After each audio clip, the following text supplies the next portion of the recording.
I'm Alex Radical from Board Game Co, and today I'm reviewing Codenames Critical Role Adventures from CG. Codenames Critical Role Adventures is a new spin on Codenames, a 2 to 4 plus player game. The box says 2 to 4 plus. It's not really 4 plus, it's really 2 plus. Honestly, it's just a 2 plus player game. I'm not entirely sure why they chose 4 plus. You can play this at 2, at 3, at 4, 5, 6, 7, 8, 9, 10. It starts to get a little unwieldy, honestly, at that point. I would recommend it at, like, I guess maybe 2 to 4 players. I guess that's probably why they said 2 to 4. Okay, I get it now. 2 to 4 plus player. This is a 2 plus player game, Codenames Critical Role Adventures, that is not just a retheme of Codenames. If you've played Codenames Disney or Codenames Marvel and you're like, I just don't need this, this is very different. It brings a lot of new mechanics to the table. We're going to go ahead and dive into what Codenames generally is doing, what Critical Role Adventures brings to the table, as well as my thoughts and opinions. Before we do, this channel is sponsored by Allplay. More about them at the end of the video. In this game, in this iteration of Codenames, well, let's talk about Codenames first. Codenames is a clue-giving game. The basic idea of Codenames is you have a grid of cards. It's usually a 5x5 grid, not whatever this shape is over here, but in that 5x5 grid, what you're going to do is you're going to have a clue card that is telling yourself, the clue master, so to speak, what the grid you're going for is. So again, without focusing too much on the specific details of this game, let's see these yellow cards over here. These yellow cards are going to be the things you're giving clues for, which means I want to give a clue for friendship, and wand, and quest, and rune, but I really want to avoid apple because that's the death card. And then in traditional Codenames you have the other team. In Codenames Duet there's other cards to avoid, but basically the core idea is you have cards you're trying to guess, your clue, your team members to guess. So looking at this grid over here, if I have Academy, Wheel, Quest, Friendship, Wand, I don't actually know which way I'd go with this. We have Blood, Wheel. I probably should have thought this beforehand. I'm not going to overly think of this. I might have just gone with Magic, who knows what. Or Academy and Wand. Wizard. I'll go with Wizard, okay? So if I did Wizard 2, if that was my clue, then I'm hoping that Wizard 2 is enough for them to connect Wand and Academy. Unfortunately, Spell is also in the mix, because that was a terrible clue, and they might guess Spell, which would be break the clue cycle. They wouldn't get that card. Maybe they guess Wand. So if they guess Wand, I go ahead and mark, and I say, look, congratulations, you got Wand. Then they guess Spell, and I'm like, oh no, unfortunately, your turn is over. You can no longer keep guessing because you got it wrong. The general idea is you give a word, in this case, Wizard, and then you give a number, 2, which is the number of cards you want that word to refer to, and you're trying to guess your teammates to figure out what you were trying to get them to do. When you get all of your cards, you win the game. That's the general idea of Codenames. There's of course a lot of small minutiae around the rules. This is the different variants that Codenames brings to the table. Codenames Pictures brings you a 4x5 grid, but now it's picture based. I don't like it quite as much. I still like it. I still have it, but I find words are far more open. And then there's also things like, Codenames Duet, which is going to be a 2-player cooperative version of the same thing. Basically, without getting too much into it, there's a lot of different ways to play Codenames. Which brings us to Critical... Oh, and then there's the offshoots, the variants, the themes. So you have like Codenames Disney and Codenames Marvel. And those will just give you the same exact game, but all the words are Disney themed, or all the words are Marvel themed, which I find entirely less interesting and just less fun than open-ended Codenames.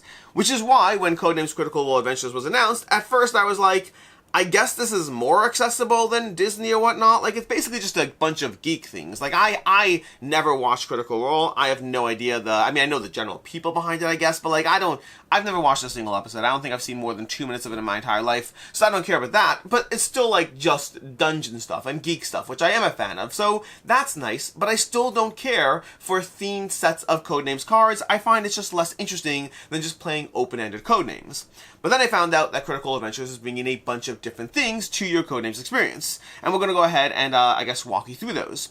The general idea is it is an adventure. This is cooperative Codenames, so the first difference is going to be the player count. Traditional Codenames is going to be a 4+ player game. I think there's variants we can play at less, but traditional Codenames, I would say, is 4+ players. You need 2 teams. You need a clue giver and a clue guesser on both teams. You could play at 6 and have 2 clue guessers and 1 clue giver. You always have flexibility around the team numbers, but as a 4+ player game that plays best in even counts at 4, 6, 8, 10, and honestly at more than 10 I think it taps out. I really think it's 4, 6, 8 is what I would play traditional Codenames at. Codenames Duet allows you to play as a 2-player cooperative game, you and the other player. It's a clever system, it allows you to break that. And then we have Codenames Critical Adventures, which I find works great at 2, works great at 3, works great at 4, and once you go above 4, it honestly works a little less great. It's still fine, but it does work a little less great, which is probably why the box says 2 to 4+ players, which I only realized when I was filming this video, but that's neither here nor there. So that's the first difference is going to be the player count, because this is a cooperative Codenames game, but not strictly head-to-head the way Codenames Duet is. So the first thing I'll say is, if you're interested in playing Codenames at 3 players and you haven't done so until now, because it's just not the best game at a 3-player count, this changes that. As far as the structure of it, you are going on an adventure. The game gives you 3 adventure maps to go through. There's going to be an adventure map with a starting point where you're going to be starting, shockingly enough, and then moving along branching pathways as you make choices, going on an adventure, and then choosing which way your adventure is going to take you, while occasionally visiting the merchant along the way until you eventually reach the adventure conclusion. That's all going to be handled in your little reference book over here, which gives you the specific adventures. Again, there's 3 campaign arcs. You can see those color palettes over here, which bring you through those, giving you a bit of a story. A cut purse stole your purse. You chase them into an alley. Now you have to choose whether to track them down, or alternatively go to the wizard in the tower, and then the wizard in the tower is going to direct you to go to that way, and you have this kind of story you're going through, but each story is ultimately going to have you setting up a grid of cards, and then it's going to give you specific things you're trying to do. Because the other thing it's going to do is going to be the various, the colors over here. We have the traditional yellow cards. Those are things you want to get. We have the blue cards, which are going to be good cards generally, but they're going to be things that are specific changes to the adventure. So for example, your very first quest, to not be too spoilery, your very first quest, the yellow cards represent general thugs you're attacking, and the blue cards represent special, more powerful thugs that give you better rewards, but they're still cards you're just trying to get. So all the abstracted theme and all that, they're basically just cards you're trying to get your teammate to guess, and there's just rule differences around them. That's generally how the blue cards operate. Then there's going to be the misses. Misses over here are just a traditional Codenames miss. If you're playing Codenames, you get it wrong, you miss. The difference is, unlike traditional Codenames, your characters have health over here. Your characters are going to be starting with various health tokens, and then as you take a miss, basically, you're going to be flipping that health token over to its wounded side. You take a wound. Your characters die, and unfortunately, that's not great for you. Try not to die in this game. So that's the basic idea as far as the misses. They already give you a wound. But then to make matters worse, there's also going to be these countdown cards. Countdown cards represent how much time you have in each mission. If you've played Codenames Duet, you're familiar with the idea that if you're playing it cooperatively, you need something you're working against, and the clock is going to be that main thing. So the clock here is going to be represented by these cards over here, which you have a variable number, generally from 3 to 5 per mission, but they also correlate to numbers over here. What does that mean? That means if, for example, I had guessed prayer instead of spell when I was trying to do wizard, it wouldn't have been a great choice, but if I did do prayer, then they would have taken a card over here and put it down, and we would have lost one of our countdown timers. Not only does my character take a wound, or whoever guessed, but additionally, you're going to lose one of your precious turns. So really try to avoid the red cards. They're not instant death, but they are the countdown timer you are working against, and if those cards run out, either through your guessing, or because when you're done guessing, you automatically flip one over, look at the number, and put it on that matching card, which does narrow the grid a little bit, but at the cost of time, which is the most precious resource that you do not want to run out of. I think I also rotated this. I think it was this way. I don't actually remember how this was. It was some way. Don't worry too much about that. But anyways, that's the idea as far as these cards over here. So now we have the basic cards you're going for, the special cards you're going for, the basic cards you're trying to avoid, the time cards you're trying to avoid, and then of course the death card, which is going to represent if you hit that, you instantly die, generally.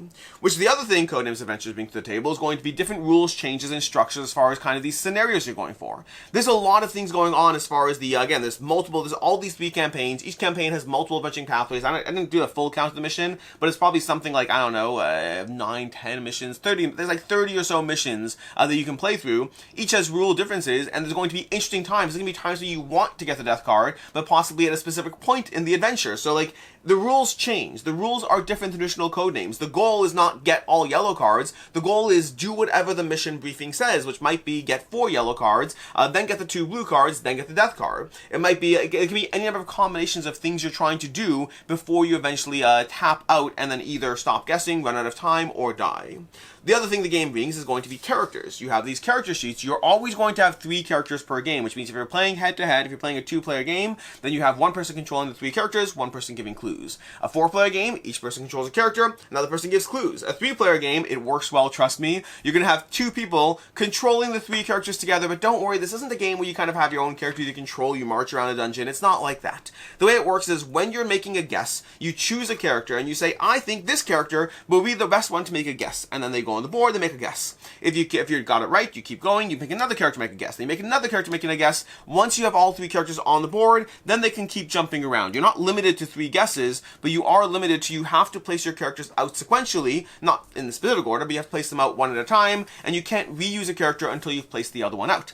This matters primarily because, first of all, who's going to take the wound if you're wrong? If you have a character down to 1 health and you're less sure about that guess you're making, maybe don't choose them to make the guess because they'll die, and that's not great.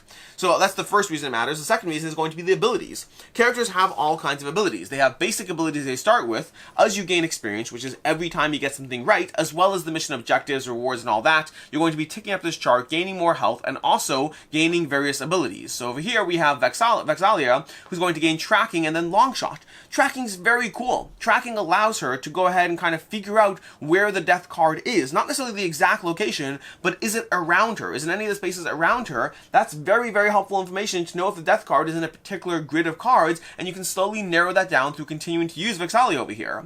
Then you're going to unlock long shot, which is very cool, and you can go ahead and point at the death card and try to kill that. There's lots of interesting things. She's basically kind of a tracker slash sniper, which is a very cool character. Grog over here is going to try to take wounds. Well, not try to take wounds, but when he does take wounds, it's not the worst because it actually helps his roll modifier, because you're constantly going to be rolling a die for a variety of skill checks in this game to see what happens, and having an improved roll modifier is great, but he does kind of need to take wounds to get there. Until then, he's not quite the best over there. So characters are going to have Jester over here is kind of like a glorified Jinx almost. Again, I've never played Critical Role, I've never watched Critical Role, but I have watched League of Legends. Jester comes across as a Jinx type character. She's kind of helpful, but also leaving pranks behind for her teammates to not quite so helpfully find. So she's like, you get an experience and you get to heal, but also try not to step around on any of the things I've left behind. That's not going to be great for anyone involved. And so you have these characters that are going to be leveling up, gaining abilities that are going to help you as you go through an increasingly difficult set of missions on any of the 3 campaign paths. So to kind of summarize this up, this takes the core structure of Codenames, it turns it into a purely cooperative game for any number of players, not just 2 players. It gives you a sequence, a campaign to go through, which is going to have follow-through. Like, your character's health doesn't inherently heal game to game, so there is a degree of progression. You're going to have items you get at the merchants to slowly buy and level up your characters. You're going to be improving their skills as you go across this linked set of adventures, and you're doing so while controlling a host of different characters. The whole ability sheet over here, here's a whole sheet full of the various pads of different characters you can play as well as the different missions all the way at the end over there. So you can go through this multiple times, controlling a variety of characters. I didn't actually count the characters. I think there's like 8 characters or something like that. There's a bunch. You can go ahead and dive into this in a variety of ways. That was much longer of an overview than I thought, but I wanted you to give you an idea of what Codenames Critical Adventures is doing. Which brings me to my thoughts and opinions. I'm a huge fan of Codenames. I love Codenames. I love Codenames Duet. I love Codenames. I think word puzzly games are tremendously satisfying. And Codenames Critical Adventures does a great job of enhancing the formula of Codenames, really breaking it out in a way that I haven't seen them do since Codenames Duet. They've had a lot of small things along the way. They've had expansion packs, they've had iterations and themes and all these things. But ultimately, this is the biggest innovation Codenames has seen since Codenames Duet came on the scene, which I thought was a great addition to the Codenames family. It allowed you to play it cooperatively, and I'd say over time, I think I've still played Codenames more, but Codenames Duet has come very, very close to it. And I think this will rival that as well. When I play Codenames Duet, I try to play the 2-player little like map mode where you have different like sequences you go through. I always enjoy doing that, and this really takes that like kind of abstracted concept and really brings it to the next level by giving you a genuine campaign with story, with branching pathways. They kind of loop back to the same places generally, but with branching pathways, with a merchant you can visit, with characters that are leveling up and upgrading and taking wounds and dying along the way, and with real choices not just about the guesses you're making, but about which characters make those guesses, what abilities to use, how to utilize those abilities, and it gives it to you in a variable kind of format because different ability combinations and different adventures you go on and different entire campaigns you go on will all affect the general story you're having. Not story, the general gameplay experience. The story's abstracted. The story's like a cute little like, again, like, you know, something happens and blah blah blah, and then you find the goblins. Like, the story's okay. I'm not here for the story. It is a nice, cute, charming thing that for the first time I go through each mission, it's great. On subsequent plays, I'll probably kind of like, you know, not reread it each time. I guess it depends on the group. If I'm doing a new group, it's short enough. It's a paragraph or 2. But overall, this is an excellent and welcome addition to the Codenames formula. Now, there's 2 small things I will complain about. And so in terms of like what I like, it has everything I like about Codenames, with a very well done, accessible campaign layered on top, and with character growth and development and variability baked into the mix, just making this a better version of Codenames as far as I'm concerned. Between this and Codenames Duet, I think regular Codenames will see the table less and less, which has already been happening, but I think even less so. So, this might replace Codenames, not fully replace Codenames, it's not going anywhere, but it might replace Codenames to a large extent. As far as things I don't like, there's really two things. The first is going to be the theme. The theme is still a dungeon crawl adventures. The good news is you can use Codenames cards with this. There's no reason you can't just mix in your Codenames cards. But trying to combine things with a bunch of dungeony things, again, this is a pretty good pairing of cards, but occasionally you'll get things that just don't feel like this is semi-randomish. Like, it is definitely leaning more towards, like, you know, the dungeon kind of theme. But even a word like clutch, it's not the easiest word to pair up with other things. Pairing up these combos is slightly harder. And I guess the tricky part there, that is the tricky part, because the game's difficulty, I find generally themed codename sets to be more challenging. And so on the one hand, I want to integrate other codename sets of cards into Codenames Critical Adventures, because I find that to be more interesting and more open, as opposed to trying to narrow down your clues within a subgenre of a genre. And so that's the tricky part, though, because the game has a difficulty adjustment, and it's not baked around making it easier. In traditional Codenames, if a head-to-head two-player game of Codenames, if a teams-based team of Codenames, great, we are all playing on a level playing field. If you make this game slightly easier, even like 20% easier, through utilizing less grouped themes of cards, and this might be a me issue, I've just always found a subgenre of a genre harder to target clues and just less satisfying. It's not the difficulty that's the issue. I just find it less satisfying to do so, but there is a difficulty component. And if I mix in regular Codenames cards, then it becomes slightly easier, and this cooperative game is not balanced around that. And so that's something that I'll have to figure out and work through as I continue to play this, and figure out if house rules are necessary to adapt for that once I start integrating other Codenames decks. I haven't done so yet, but I'm certain I will do so in the future. So that's my first nitpick. I still find the theme deck to be slightly less great. That would be 100% solvable with other Codenames decks, but then they'll make the game slightly less easier, which provides difficulty adjustments that I have to work through. That's my first nitpick.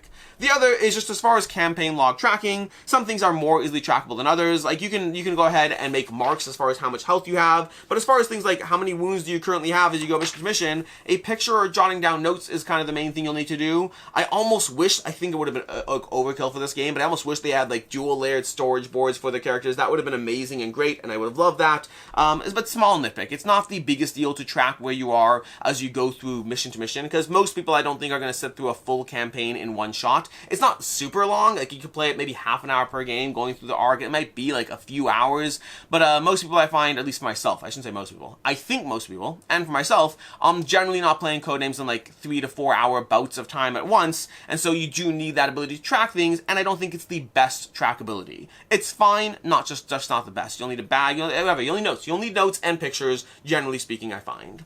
As far as final thoughts on Codenames Critical Adventures, I love Codenames. Codenames has been a 5 out of 5 game for me for a very, very, very long time. And Codenames Critical Adventures, and this is tricky because, like, do I rate this as a standalone or as an expansion? All of that, that's a little trickier for me to put in. I'll say that I'll give this as an expansion and as a new iteration of Codenames. I'm going to give it a 4.5 out of 5. It brings a lot of new things to the table, and it's a really, really good addition to the Codenames universe. But again, the tricky part is this expansion is a standalone. Codenames to me is a 5 out of 5 game, and this definitely does elevate on what Codenames does, so it's an excellent experience. Highly recommend it. If you are a fan of Codenames, I definitely think you should check this out, and if you're not a fan of Codenames, this could well be a good time to start.